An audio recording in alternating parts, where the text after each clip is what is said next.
stranger appears.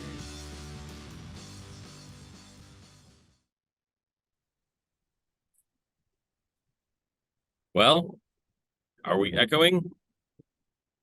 No, Miraculous. I know. It's incredible. Scott, Yes. hello. Like,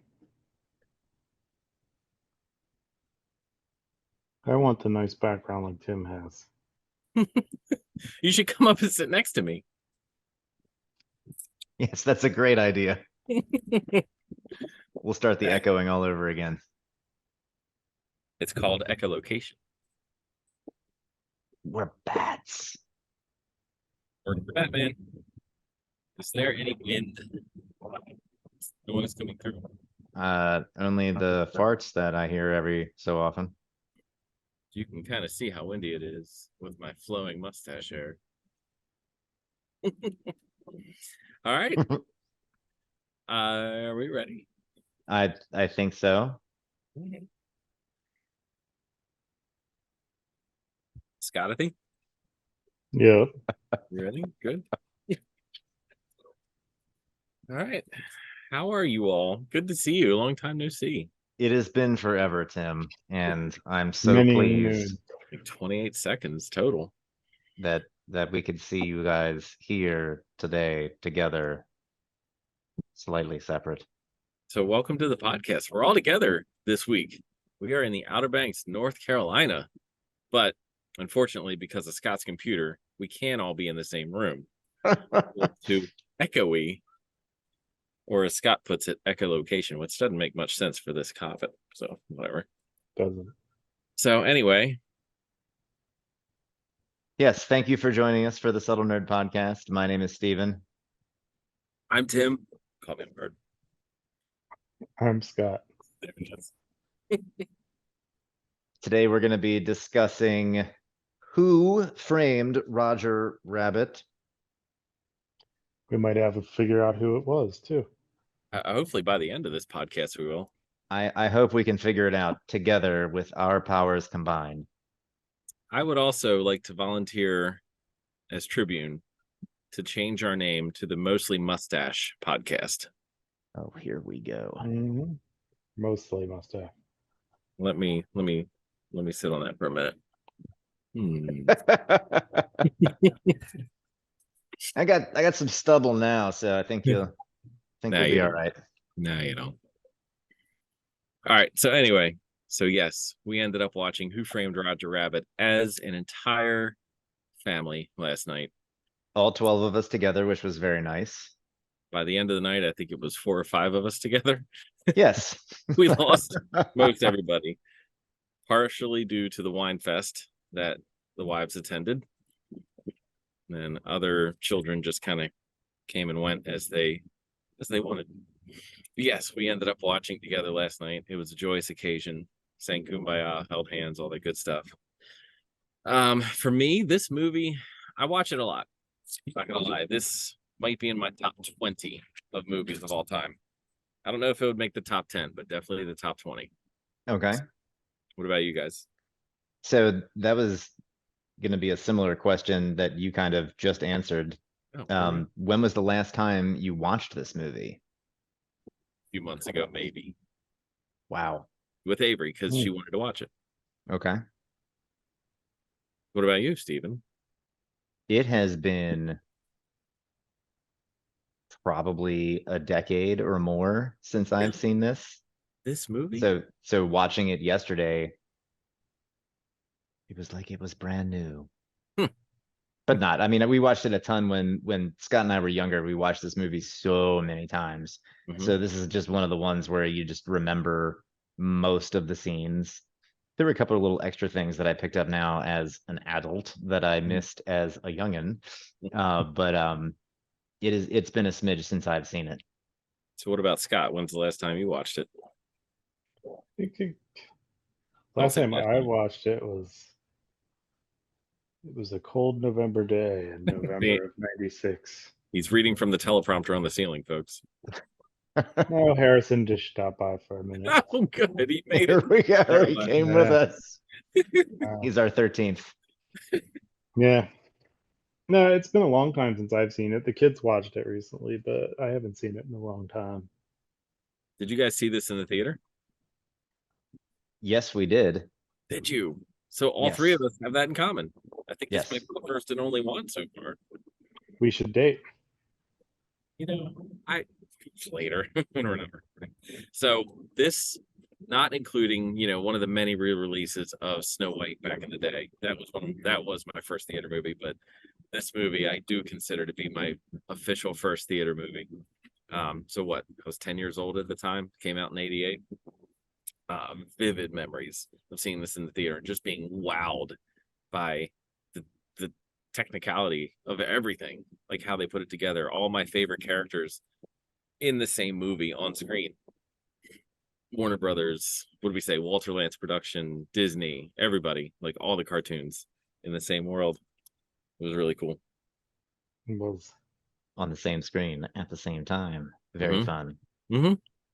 And combine it was I know that it was done before, but it was the first movie that I ever saw that combined cartoons and live action. That you ever saw? Yes. Yeah, as far as I know. Where, where did this You come you from? you probably don't remember. My It's mug. very nice. I brought my mug. This was a birthday gift from my parents. Probably. Hold on, I can tell you what year. 88 No, I can't. by chance. Probably 89, 90, something like that. I distinctly remember getting this mug for my birthday from my You parents, used and it survived that dress like long. Roger, didn't you? There's his butt. There's his butt. And it's one of those like get the bumps, you feel it when I feel his bump, guys. Wow. Edit that out. No, but I'm a No. big Roger Rabbit fan, very much so. Okay. Well, you said top 20, so Mhm. obviously you would have a mug to your top 20 films. Absolutely. I don't Very have good. a mug for my top 20 films. No mug? What about your top 20 podcasts? Now, Yeah, this is obviously number one. I got that one right here. Oh, Scott. The IPA podcast. All right. Anyway, But Steven, yes, this was a fun combination of anime and live action.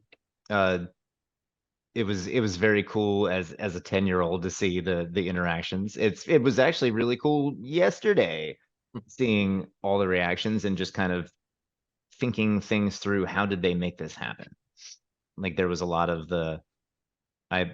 we saw some of the behind the scenes where it was a lot of robots that were performing a lot of these. It was some wires. Uh, I thought it was a really cool blend. Mhm. I thought it held up fairly well for the times. No, absolutely. Like even now, like watching it, like you said last night, the animation style, the animation has changed so much over the years. It goes from kind of like really good animation to kind of crap animation, but it just kind of teeters back and forth as decades go on. Um, but this animation style holds up, I think, because it was really well done. They used a lot of cells for this. Do you remember how many they said the whole thing we watched? They broke down each of the scenes by you know just a second. Yeah. And they had to animate on top of that. So the cells that they used, it's thousands, Yeah, had to. It's frame by frame. thousands. Yeah, frame Yeah. by frame. Every frame had an animation. So the next animation had to be just like this very slight motion, because the animation in this was really good. It was not cheap, crappy animation. Right. Modern Teenage Mutant Ninja Turtles, but it was very well done. Yeah, Yes, hand thousands drawn. of cells of animation, thousands. Absolutely, hand drawn, hand painted. They had the papers like the what do you call it? Like almost parchment paper where you had to look through it. And they had to flip back and forth, draw the next thing. Yeah, it was really cool. So they created a new cartoon character for this, a few of them, but these characters were from a book from shoot, what did I say? 81. Yes, Gary K. Wolf's Who who's Censored Roger censored. Rabbit. Yes, Who Censored Roger Rabbit. So these aren't brand new characters. So these were kind of in and off development from Disney. What did I say? Since 83, 82, something like 83. that. 83. Just never found the right cast, right production team, I guess. And then in 84, 85 is when they started putting everything together. So it took about 3 years to shoot, animate, finalize everything, do the music and everything. So yeah, this was a very well thought out movie with a lot of moving pieces. Yeah, definitely not something that was cranked out in, oh, we got this filming done in 4 months and then it's out super soon. Yeah. I love when film studios take their time like this. The payoff is very huge for the audience. Oh man, I was trying to look to see how many cells they use because I thought for sure they said it. You guys talk. I'm gonna try to find it. Okay. Well, we should probably go into a little bit of the story and cover off some of the fun trivia facts. I mean, first, I think it's the first and only movie where both Warner Brothers and Disney characters appear together in the same movie. Yes. I, Anything, not just movie. yeah, anything. Yeah. Hmm. And apparently there was a lot of contractual things in the movie as well, where you always see Warner Brothers and a Disney character together at the same time because they had part of the agreement was they had to have equal screen time. So there's no playing favorites. Mhm. It's just all every scene. So you got Nope. Daffy and Donald, right, and Mickey and Bugs and everything Who equal else screen you time. use? Oh, Porky and Tinkerbell at the same time too. Tinker and Tinkerbell at the end, yeah. So the only thing, Tweety was in a scene by himself. He So I was. wonder if they considered, because that whole scene where he went to Toontown in the end, I wonder if they considered Droopy to give a scene by himself. If those timed were the same, that would be interesting to see. I bet they are. I would Mhm, imagine it's pretty close. mhm. Yeah.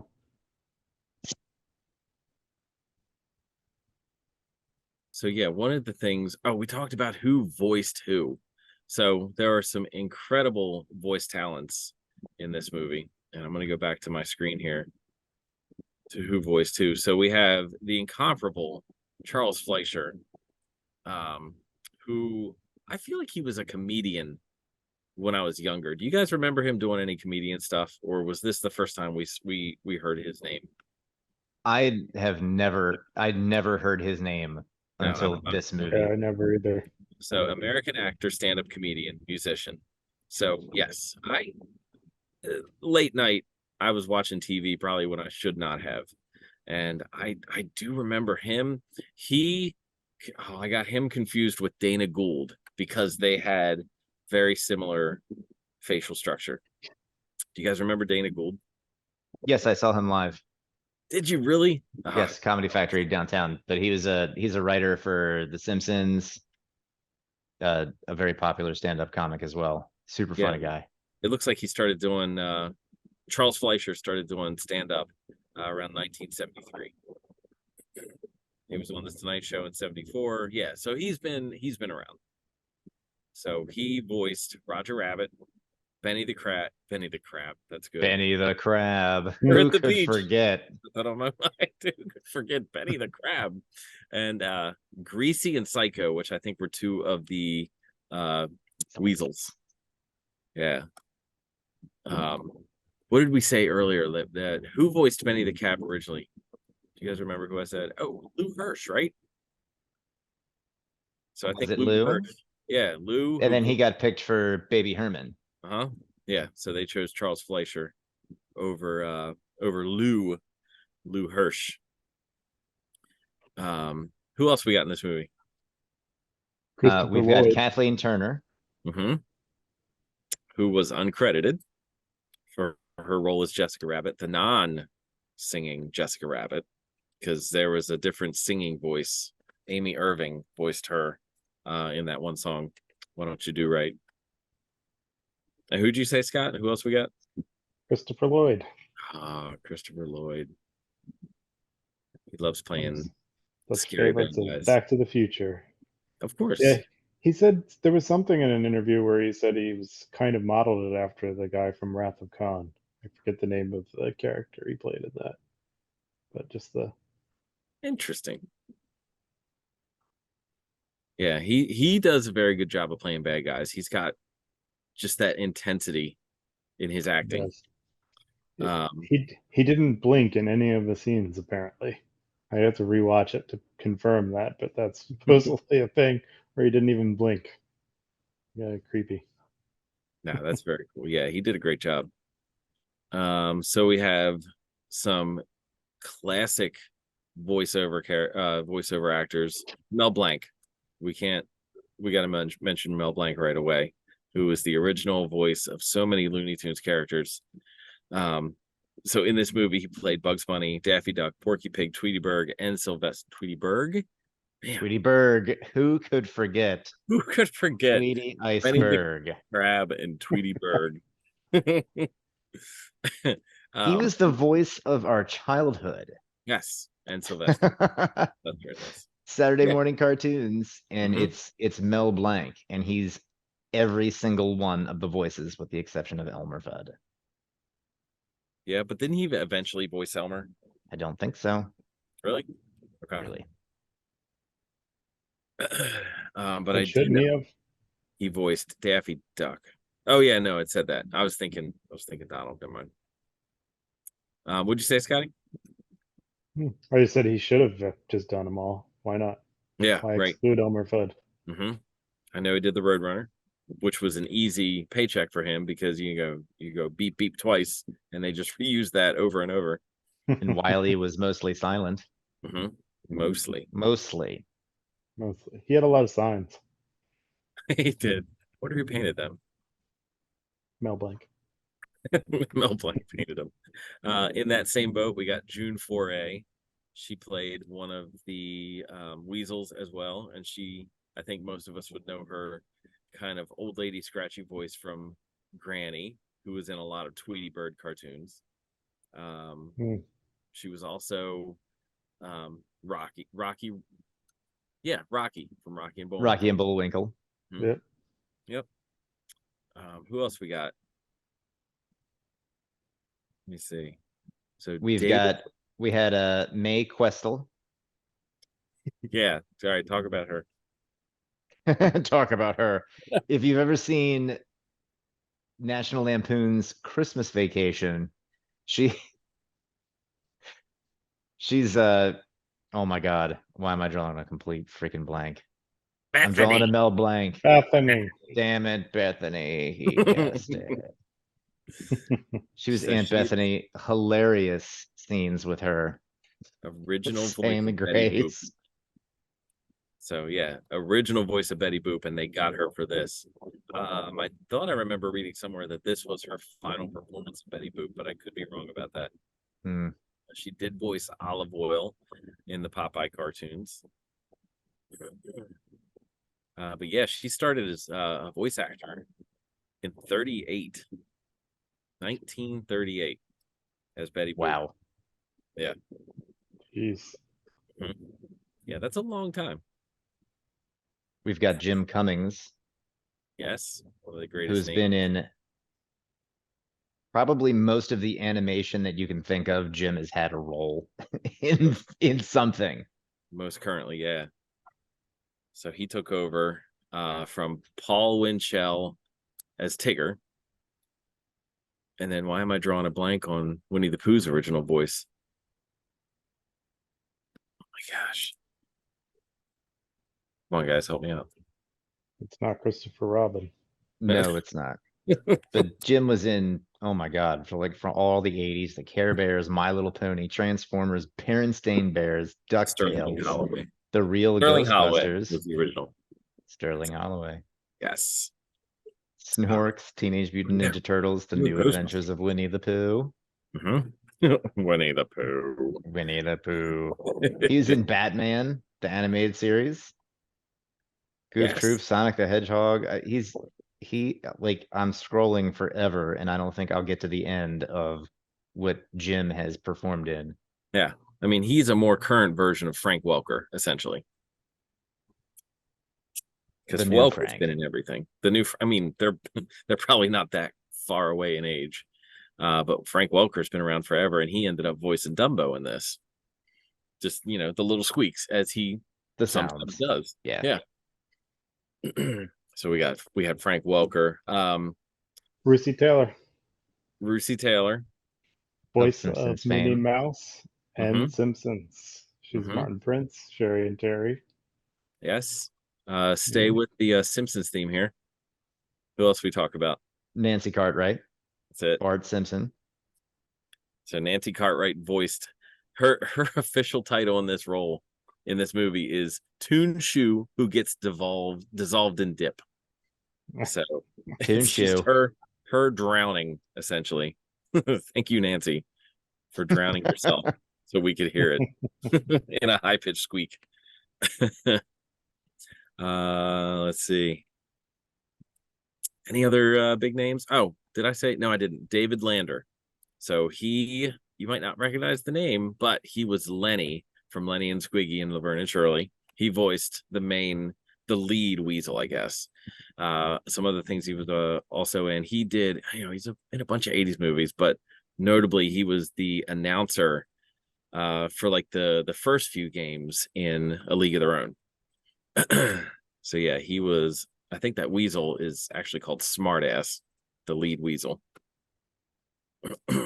Yes. They had what was his name? Tony Tony Pope. and Tony Pope. Goofy. Yeah. Mhm. So the Goofy thing, I did notice earlier that on Wikipedia, Tony Pope is voicing Goofy, but there's in Internet Movie Database, Bill Farmer is voicing Goofy in this movie. So I'm wondering if Bill Farmer was involved, because Bill Farmer's been the most current Goofy voice for the past 30, 40 years. So I'm kind of wondering who actually voiced Goofy in this. We An have error we have on some the Farmer is wiki. listed as uncredited, though, right? Who is? Bill Farmer is listed as uncredited. Oh, he is. So So I wonder if maybe somebody got something wrong somewhere and he Oh, just I know what it is. Yeah. Are you ready for this? Please. So Goofy you could see him in the film, like when all of the characters gathered together for the ending scene. I never But know. Roger is watching a cartoon, and it's one of the old school Goofy cartoons. Okay. Like nobody takes a hit like Goofy. Genius. It was when they were in the theater hiding out. yeah, They're watching a Goofy cartoon. Yep. And it's the old school actor's voice. That's why he's uncredited, because he didn't do anything for the movie. It was just a clip that was played of the original animated Goofy short. Oh. But that wouldn't have been Bill Farmer. Boom. that would have been Tony, the one that was credited. Yeah. Well Interesting. then who voiced him at But the end? reverse the story. Yeah, I think reverse the story, and I think you might have it. Mm-hmm. No, that's a good call. Yeah. Well, thank you. I'm here to solve the mystery. Speaking of vintage voices, it was cool to find out that Tony Anselmo was the original voice of Donald Duck, and they used archival voice stuff for Donald in this movie. They didn't record anything new because the original voice guy passed 80, what do we say, 83, 84, something like that. Mm-hmm. 1985. So he passed away in 85. The movie was recording, I guess they recorded some of the stuff after that. So they used his original stuff from previous cartoons. So I thought that was a pretty neat little fact. Clarence Nash. Yeah, Clarence Nash voiced the original Donald Duck. Tony is still alive. So wait a minute. But Clarence Nash passed in 1985. So yeah, you're right. He was in 60. He was born in 60. So why would they use archival footage for that? Unless we got some wrong information. We didn't fact check. Zoinks, Scoob. All right. Well, maybe we'll come back to that. We'll have an asterisk at the bottom of this this recording. Put a pin in that. Right. All right. So I think we covered a lot of the voice people. All right, what was your favorite scene? Scotty. For me, it's the end with when Judge Doom converts, and that whole scene with the dip machine going after to his. I just love. The end was my favorite part. There's lots Like of funny moments, of course, in between, but with Bob I get Hoskins song and dance too. that is great. That's He's part of a it. great song and dancer that I don't think we've seen before from him in any other movie. We saw a little bit of in Hook. I don't remember him That singing. was But he Hook was definitely- after that though. I meant before. Oh, Sorry, yeah. before. It was, Yeah, thank you for apologizing. I appreciate it, and so do our fans.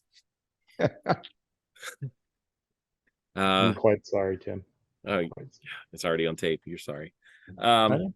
So for me, the opening, kind of one of the opening scenes, like after, the whole cartoon they made just for this movie, after they show Eddie Valiant in RK Maroon's office. So we see Eddie Valiant leave the that office area, and he steps out onto this stairwell, and all of a sudden you get a big glimpse of kind of almost point of view of what he sees. So he's walking down these stairs, and there's the cast of Disney's Fantasia from the 1940s, like the hippo accidentally bumps into him. Oh, she's like, "Oh, excuse me," and, passing him by, and we have the little gremlin things from Sleeping Beauty, and all sorts of. Oh, we saw like you said, Steve, the pelican riding the bike with the frog sticking out of his mouth. You see the brooms from Fantasia. It's just everything there all at the same time, just in this world, and it's showing how the cartoons and just non-animated people live together. I remember sitting in the theater thinking this is the most amazing thing I've ever seen in my life, because up to that point I hadn't seen anything like that, even though there has been some animation live action stuff before that. Nothing to the extent like like this was. So that was really, I'm losing, lost my beer can, sorry. That was the most amazing, incredible thing for me to see, and it still sticks with me, and like I'm still like in awe seeing him walk out of that door and down the steps and just watching everything as it happens. And scene. Steve, what about End yours? scene. For me, one of my favorite scenes is always when Roger gets handcuffed to Eddie, and they're put in the speakeasy section of the bar, and he finally gets the saw from Dolores, and he's trying to saw through this handcuff, and the table they're using is going back and forth everywhere. He's like, "Oh God, this is shaking." And Roger's like, "Let me hold that." Slips out of the handcuffs, is holding the better? table. He's like, "Oh, thanks." And then he looks at him, and then Roger quick slips back, like puts the handcuff back on. You mean you could take your hand out of those cuffs at any time? Not just any time, only when it was funny. That was always amusing to me. I will say There was a thing in that bar scene too, and apparently the lamp or the overhead lamp was accidentally hit during filming, and the animators actually went the extra mile, so to speak, to fix all the lighting around the animations to make that work still. interesting. It is So a really cool scene. There is something I want to talk about in that, but real quick, in that whole scene where they first get into the bar and they get into that little area, like that hidden room in the back, they open the electrical outlet, and for some reason the scene that still makes me LOL every single time is he's looking through Roger Rabbit opens it and looks through, he's like, "Hey, what's this?" And his eyes do the and they knock down the beer bottle, which is just so stupidly funny because it's a real beer bottle, and we're expected to believe, and we do believe, that these little cartoon eyes do the cartoon thing where they stick out and they knock over the beer bottle every time. Gets me every time. I Ugh. do recall you giggling at that yesterday. Was. Mm. That's how I sounded. Oh my gosh, you recorded me. So Scott, you bring up a really cool point that the animators had a lot to do. And one of the things they were tasked not only covering up the animatronics that kind of Steve hinted towards earlier that I'm sure we're going to touch on, um, and the puppets and everything that they used for behind the scenes, but they also had to adjust to the eye levels of where the actors themselves were looking. So if Bob Hoskins, there's one scene in particular right in the beginning where we first find out that Roger's been hiding out in Eddie Valiant's file cabinet bed. So he holds him up by the ears, and you see Bob Hoskins making that straight line, like looking straight, and then you kind of see the animation of Roger Rabbit casually go up and meet his eye line, which I did notice that last night in the viewing of the movie. And I've seen a lot of the behind the scenes footage before, and I remember the animators saying they had a lot to do because they couldn't just look at the director's notes; they had to actually watch the, like, when a conductor gets the reels of what is being, what's being shown on screen. So they have to do every little thing to everything that's seen. So the animators had to do the exact same thing. So I thought that was pretty neat how much work went into all this, and just the thought process behind everything just blows my mind that the animators just did either on their own or, at the request of the animation director and stuff like that. I love the care put into it for that exact reason, Hmm. because the audience experience is so important. So to have that level of detail and that level of care, just it really mattered what the audience was going to think and how they were going to view this movie, and they wanted it to be as realistic as possible for Hmm. an half animated movie about a rabbit. Yeah. Uh, I love when that attention to detail is placed into films. I mean, It's this, really smart, and it really helps you get engrossed in the films. yeah, if you look at the list of accolades this movie received, it was nominated for a ton of stuff. I'm not going to go over everything, but the Academy Awards, like, it was nominated for Best Art Direction, Best Cinematography for an mostly animated film, Best Sound. Um, let's see. So those were the ones that were just nominated. So it won for Best Film Editing, as it should, Best Mm. Sound Effects Editing, Best Visual Effects, and Special Achievement Award. So no best film or anything like that, which is a damn shame. But yeah, it was nominated for 7 Academy Awards and won 4. That's Nice. pretty good. Yeah, that's pretty good. Hmm. Yeah, Delightful, delightful. it is. Some more behind the scenes stuff. So I did mention the music. So who conducted or composed the film score for this? It was Alan Silvestri. Alan Silvestri, who has done so much. He did a lot of the most recently early like MCU films. He did Captain America, Avengers, and then, just fast forward, I don't have to name everything. Fast forward, he did Avengers Infinity War and Avengers Endgame. So the big Avengers theme that we get comes from Alan Silvestri, and he composed the film score to match that 1940s. What was it, 1947? I think is what it said in the beginning of the movie. I'm pretty sure it was 40s. Right around there. It was either that or 44. Yeah, I remember it being like, I think, yeah, somewhere, mid to late 40s. He did such a great job. I do own the soundtrack. 47. Yep. Oh, yeah. So 47. So he did the soundtrack for that, and he just did such a great job of emulating the 40s sound, not just with the background music overall, but also with Jessica Rabbit's song. Just everything. He did an awesome job. I felt we needed to kind of throw his name out there. I'll put a little hashtag when I post this online for Alan Silvestri. Maybe he'll see it. Cross our fingers.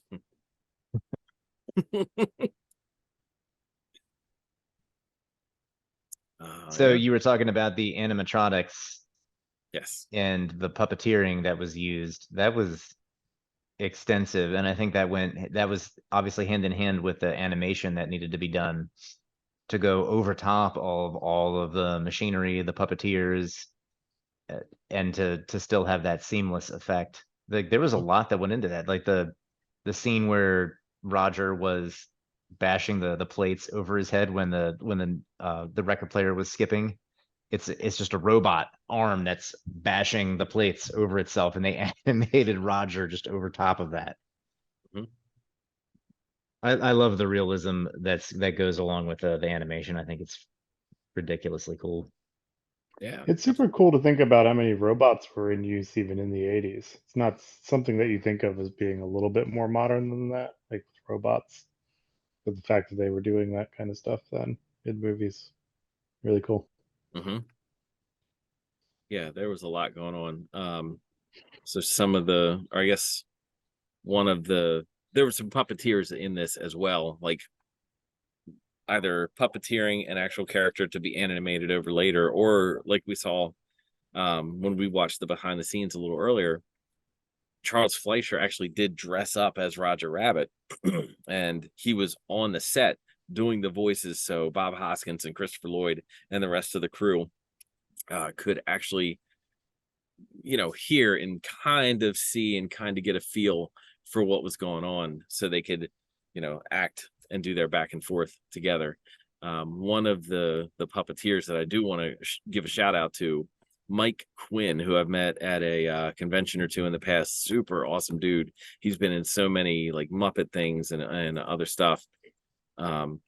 He was actually, and I always get the name wrong, Nine Numb from Return of the Jedi.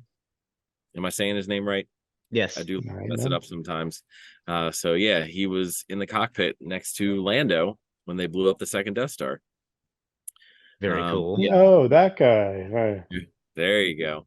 But yeah, so from what I'm seeing online, or what I have seen online, he puppeteered a lot of the weasels. So like the gun that's being waved in Eddie's face in his apartment, and at the end of the movie, that's Mike Quinn, kind of doing a lot of that, which is pretty cool. He is still very active in doing stuff like that. So I thought I'd like to give him a shout out and say how much we appreciated everything he did there. Maybe we can have him on one day.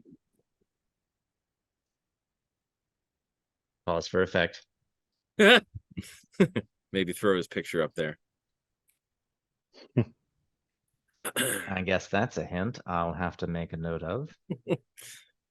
There you go. But yeah, they had a lot of, like you said, the animatronics, the puppeteers. There was so much behind the scenes stuff that we didn't see. So I urge all of our listener to go out and watch as much behind the scenes stuff as you can. If you like this movie, you're gonna love what they did just to try to get it going. You know who we didn't mention? Who did we not mention? Joanna Cassidy. And Steven, you reminded me what she was in that we all know and love. Don't Tell Mom, the babysitter's dead. Mm-hmm. She was the boss. Right on top of that, Rose. Hmm. But earlier than that, she was in Blade Runner. She was the replicant, right? Wasn't she? Yeah, she was a replicant because Yeah. Decker was hunting her down. She was Yes. the naked dancing one with the snake. So yeah, she's had a very, very awesome career as well. She's actually going to be at Mid-Atlantic. Cut. Take two. She's actually going to be at Mid-Atlantic Nostalgia Convention. And I think that's in September or October in Hunt Valley, Maryland. So I'm hoping to meet her, maybe see if we can get her a little plug on this show. That would be fun too. Whatever plugs you can get, sir. Mm-hmm. I think that'd be fun. Yep. I mean, I don't know if we can go better than Blake Robbins, who is an amazing man, but hey, see if Joanna Cassidy wants to try it. Okay. Yeah, she played a great role in that too, as Dolores. Yes. Mm-hmm. Oh, yes. Yeah, can't forget her name. Rhymes with so many things.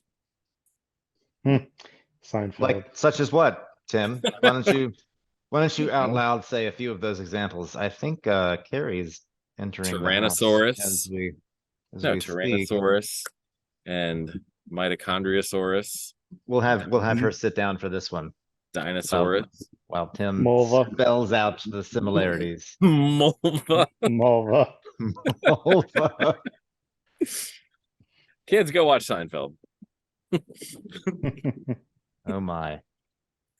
Yeah. So we talked about some favorite scenes and the actors and some of the behind the scenes. What about some fun facts that you enjoyed particularly? Go for it. Scott had mentioned his and he can talk about it more if he likes, how the Disney characters and the Warner Brothers characters were on the screen for the first and only time. For the first time, for the last time.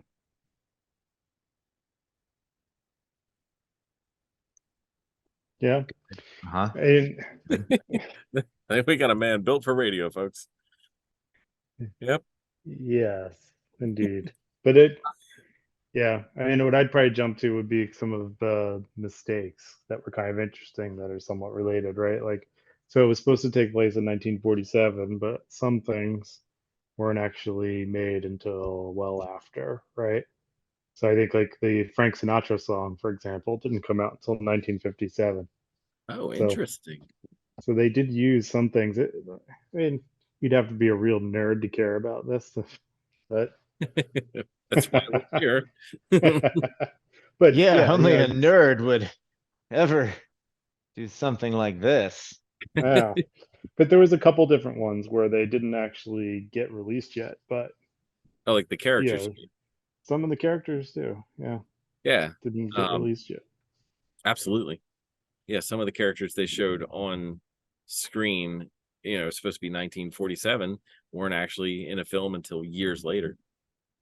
Yeah, so discovered, I think 49 and 53 were some of the others. I mean, they were still older, right? But they weren't technically around Mhm. before then. Well, that just poses the question, Scott. Like, are actors around and alive before they're discovered and in their first roles? So the Toons were alive, they just weren't in a film yet. So they could have been just a part of the background and they just didn't get their big break. True. The one of the things that I found particularly irritating watching it this time, though, was like earlier they go through and say dip is the only way to kill it, only way to kill a Toon, right? But then they laugh the weasels to death at the end. So it's like a glaring contradiction that's just been eating me alive ever since. Hmm. We'll And have the to be- souls popped out of the weasels when they laughed to death, and no soul popped out of the shoe when he was dipped. Mhm. yeah, Or Judge Doom. or Judge Doom, yeah. Hmm. Maybe So they were I think gingers. it's safe to say you can kill the body of a Toon, but not his soul unless you use dip. Well, there you have it.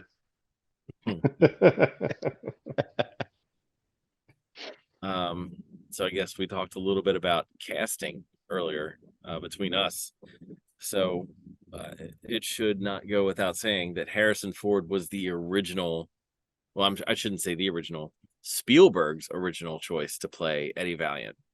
But I guess Harrison's price was too high back in the mid to late 80s. Who can blame him? He's at just that coming off of Understandably Raiders and so. stuff, right? I mean, Raiders was early. We had Raiders, we had Temple, Mosquito Star Coast, Wars. Star Last Wars. Crusade was going to come out that next year, 89. Yeah, well, I guess when they filmed it, it would have been 80, 85, 86. Yeah, he's already indie, Blade Runner, yeah. Star Wars, like Huge. pay we see me, this? Steven. Yeah. The second choice was Chevy Chase. He just didn't really seem to be interested. He was also in a place where he could have picked and chose what he wanted to do, because I think Fletch was one of his big things. He had already done Three Amigos, which I think at the time flopped, but then it kind of kept gaining momentum, and we can talk about that when we do Three Amigos, which I'm very excited about. Bill Murray was considered. Who else do we talk about? Eddie Murphy. Bill Murray apparently actually wanted to do it. They just couldn't get a hold of him for some reason. That sounds about right. And then some other names that were tossed around, maybe not approached, but at least discussed at the table. Robin Williams, Robert Redford, Jack Nicholson, Sylvester Stallone, Wallace Shawn. Inconceivable. There it is. Ed Harris, Charles Grodin, and Sylvester Stallone. I'm sorry, and Edward James Olmos. So I just, as much as I love most everybody I just talked about, I can't see them donning the hat and trench coat like Bob Hoskins did. Like, he did such a perfect job at this.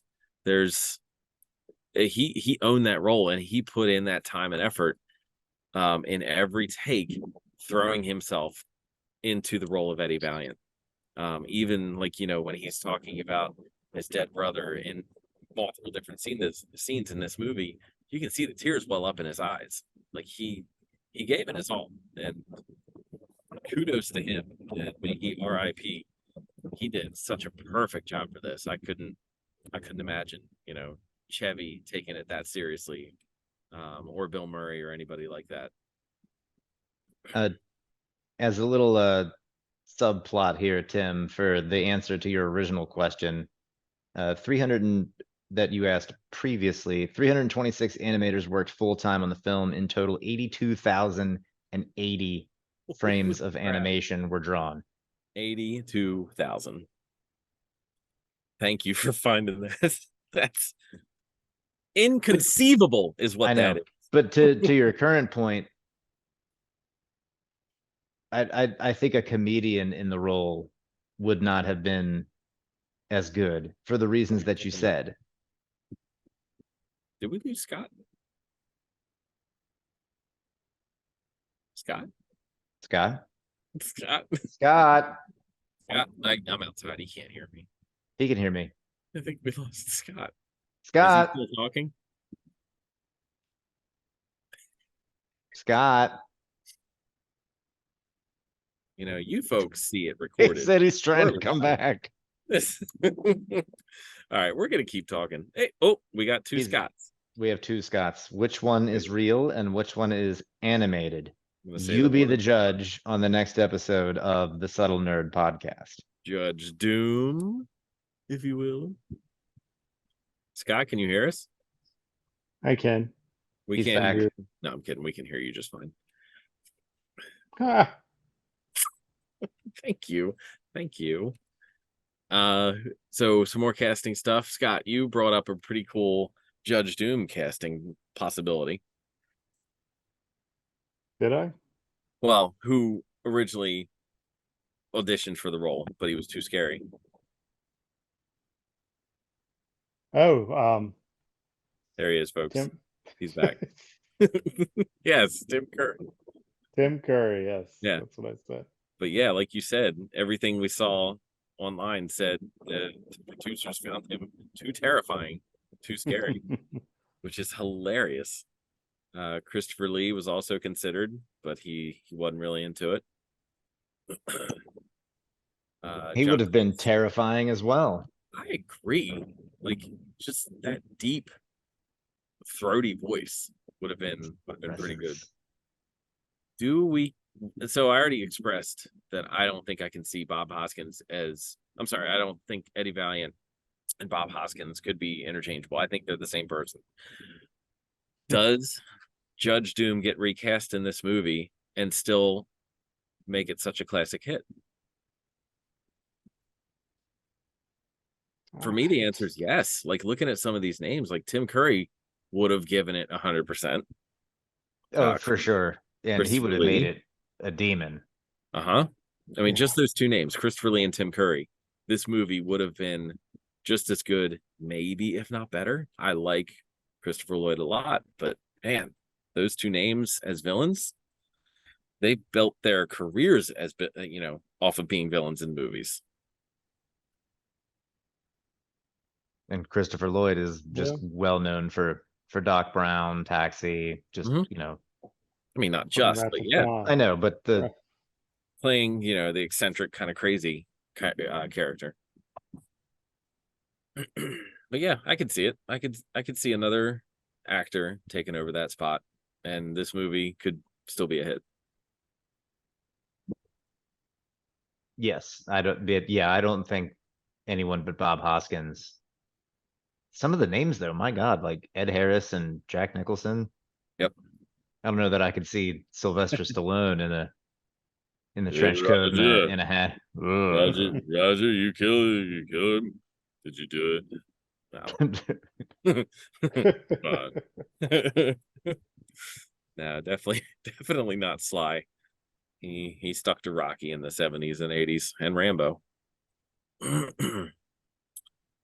But yeah, I thought one of the some other people that were considered for the role, John Cleese. I think he expressed interest, but I don't think he was deemed scary enough. Peter O'Toole, F. Murray Abraham would have been interesting. Roddy McDowell, Sting. Can we just take a moment to imagine Sting being cast as Judge Doom? Wow. I don't know if I could see that one. Like, did he act in the 80s? Like, why was he considered? He was in one movie, if I recall correctly. I'm trying to remember. I'm gonna have to look it up, but he was. Yeah, like there's no shortage of lead singers who took on, acting roles here and there, but I just like the only thing that comes to mind with Sting is he was in the first season of Only Murders in the Building. Did a fine job. He played himself, but I can't think of what else he might have acted in. He was in Dune. He was in Dune. He was in Dune. The Adventures of Baron Munchausen, Julia and Julia, The Grotesque. That was later on. Stormy Monday. He was in The Great Rock and Roll Swindle. Rock and Roll Swindle. Couldn't tell you. I don't know about any of those. But no, I think, as it stands, this movie is pretty perfectly cast. Even though I could see Judge Doom being recast, but we had a treat in Christopher Lloyd, who really enjoyed being in this movie, from what I can tell. There was a series, and it only made one season on Disney Plus, called, they just recently took it off too, Prop Culture. Did you guys catch any of that? No, did not. So this one guy, they did like 8 movies, I think. It was Mary Poppins, the Muppet Movie, Who Framed Roger Rabbit was one of them. This guy made it his, I guess, just what word am I looking for? Like, he went on these adventures finding props from all these old Disney movies. So, he would travel across the United States. Like, some of the stuff was in storage units, some in, people's garages. So the one thing that's standing out for me, they found Judge Doom's original outfit and they took it to Christopher Lloyd. And Christopher Lloyd just had nothing but great things to say about his time on this movie. The other thing they found was the original little, almost like a dune buggy car that Bob Hoskins sat in when he drove Benny the Cab, which they animated over. And it's literally this little rectangle picnic table size thing with a steering wheel that's up here. So when Bob Hoskins is driving, he's literally like up here, like driving a cartoon car, but that's where the steering wheel was.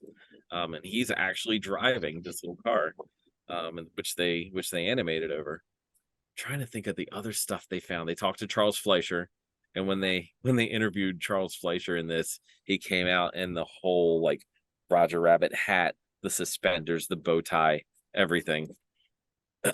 I wish they didn't take that off Disney Plus. If anybody from Disney Plus is listening to this, you need to bring it back. That was such a great series, such a fun watch, and I would love a season 2. Come on, let's go. You forgot. You heard it, Disney producers watching this show. All of them. Would you say, Stop Scott? upsetting Tim. You forgot the magic word. What is the magic word? Please. Wrong movie. Maybe that's tomorrow. Maybe that's tomorrow. So yeah, No, That's this debate tomorrow. let's rate this movie on a scale of 1 to 100. 1 to 100. 1 to 100. Hmm. 1 to 10 is tough. I would So you made it tougher by adding 90 more factors. yes. I don't know. This is a 93.5 for me. 93 and a half. 93. Even with 100 factors, we're still going Right. with a half. Fine. 8 out of 10. Let's call it that. Okay. 8 out of 10. Sure. It's your top perfect. 20. You've Yeah. been talking nonstop. Only gets an 8 out of 10. I'm a harsh critic. What 8 gets and a you a half. 10 out of 10? What movie got you a 10 out of 10 from Tim? Is there a 10 out of 10? I don't know There if there's a should be. perfect That's movie. the scale, Tim. I don't know if a movie gets a 10 out of 10. I mean, Empire Strikes Back comes close. Ghostbusters comes close. Raiders of the Lost Ark comes close, but I don't think they're 10s. There's no perfect movie out there. But it's just, is it perfect for you, Tim? That's the whole point of the rating system. I can still be critical about things I love. Look at you guys. Oh, Man, the deck's looking a little loose up there, Tim. I think goodness. you're I right. know it would be a shame if two people were to suddenly Well, what shake happened? that deck and you took a tumble. Wow. All right, what do you guys think? Now I don't know how to rate movies and my feelings are hurt. Yeah, I'm gonna have to go with a 5 then, I think. Scott gives it a 5 out of spite. I almost did a spit take there, and I probably could have. I'm outside. You are, I would just see it on the window in front of me. Like, what the hell just happened? Did we lose a bird? So if I was rating it from my childhood, I'd probably give it like a 9, but after watching it yesterday, it's still good. So I'd probably be like in the 7-8 range, somewhere around there. Some of the magic lost after learning more about it. Yeah, a lot of things when you rewatch them, you're there. You used to watch a lot when you were a kid. Like sometimes it just doesn't hold the same magic anymore. Yeah, like Loaded Weapon 1. What? There it is. There we go. While Steve goes on, Interesting. See, I would argue against that. I think this movie still holds up. I can't even But look it's at just you. me. There he We can't goes. even look at him right now. Just like a turtle. I would definitely say this movie still holds up. Just, for me. I think it holds up as well, and I think I would offer up the opposing position to Scott. I would say for me, watching it yesterday and watching some behind the scenes and learning more about it.